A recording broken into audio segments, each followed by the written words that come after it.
ध्रुव हिंदू पौराणिक कथाओं में एक महान भक्त थे, जिनकी कहानी विष्णु पुराण और भागवत पुराण में मिलती है। वे राजा उत्तानपाद और उनकी पहली पत्नी सुनीति के पुत्र थे। उनकी कहानी दृढ़ संकल्प, भक्ति और अटूट विश्वास का एक शानदार उदाहरण है। ध्रुव की कहानी ध्रुव की सौतेली माँ सुरुचि उनसे और उनकी माँ सुनीति से ईर्ष्या करती थी।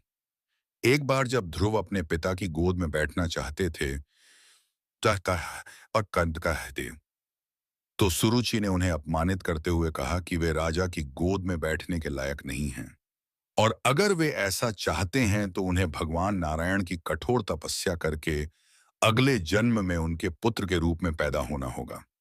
इस अपमान से दुखी होकर ध्रुव ने अपनी मां के पास जाकर यह बात बताई। उनकी मां ने उन्हें धैर्य रखने और भगवान विष्णु की पूजा करने की सलाह दी। अपनी मां के शब्दों से प्रेरित होकर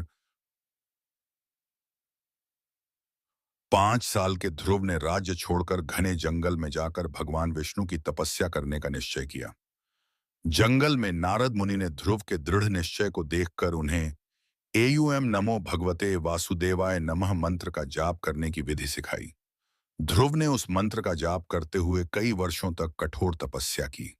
उनकी तपस्या इतनी गहरी थी कि उन्होंने अपना भोजन पानी तक त्याग दिया।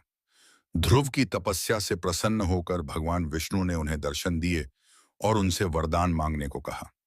ध्रुव ने अपनी गलती मानते हुए कहा कि वे तो राजपद के लिए तपस्या कर रहे थे, लेकिन अब उन्हें सिर्फ भगवान का सानिध्य चाहिए।